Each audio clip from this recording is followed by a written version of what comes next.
আসসালামু আলাইকুম। হ্যালো বিয়াস, আশা করি সবাই ভালো আছেন। আলহামদুলিল্লাহ আমিও ভালো আছি। আজকে আপনাদেরকে দেখাবো আমার গ্রামের যে ক্ষেতের যে কামারের যে এগুলো ধান ক্ষেত বলেন, এবং যেভাবে আমরা মাছ মারি এবং মাছ মেরে শহর থেকে গ্রাম থেকে শহরে পাঠাই।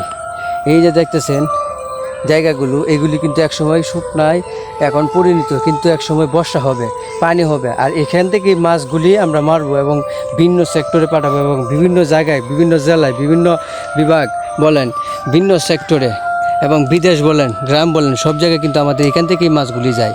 আর এটা হচ্ছে আমাদের একটা গ্রাম অঞ্চল, আর এটা হচ্ছে আমাদের বাড়ি অঞ্চল না বলতে, মোটামুটি আর কি আমাদের কিশোরগঞ্জ জেলায় অন্যতম একটি হাওর অঞ্চল বললেই চলে। এই অঞ্চলে কিন্তু অনেক সুনাম অর্জন আছে এবং আমরা কিন্তু কৃষিক্ষেত্রে অনেক অবদান আছে আমাদের। এখান থেকে কিন্তু ধান বলেন, মাছ বলেন, হ্যাঁ, যা যা আপনার নিত্য প্রয়োজনীয় জিনিস আমাদের এখান থেকে কিন্তু উৎপাদন পাওয়া যায়। এবং এই সবজি বলেন, শাক সবজি বলেন, সব কিছু কিন্তু আমাদের এই জেলা থেকে পাওয়া যায় মূলত।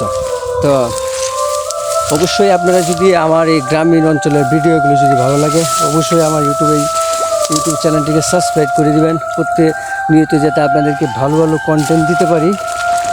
আমাকে অবশ্যই সাপোর্ট করবেন। এই যে দেখতেছেন আমি যে রাস্তাটা হাঁটতেছি, এই রাস্তাটা এই কিছুদিন পরে কিন্তু ভরে যাবে, আর এই সম্পূর্ণ জায়গাটাই কিন্তু পুরো পানি কিন্তু রূপান্তরিত হয়ে যাবে, ওয়াল পুরো পানি হয়ে যাবে। আর এখান থেকে আমরা মাছ মেরে পুরো আপনাদের গ্রাম বলেন, এই গ্রাম থেকে শহরে আপনাদেরকে নিয়ে আসব।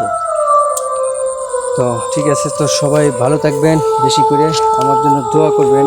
এই যে একটা ফড়িংয়ের সিনারি দেখায়, ফড়িংটা অবশ্য চলে গেছে, দেখেন এই যে আশেপাশে যে এলাকা বিয়েগুলা। তো অবশ্যই ভিডিওটি যদি ভালো লাগে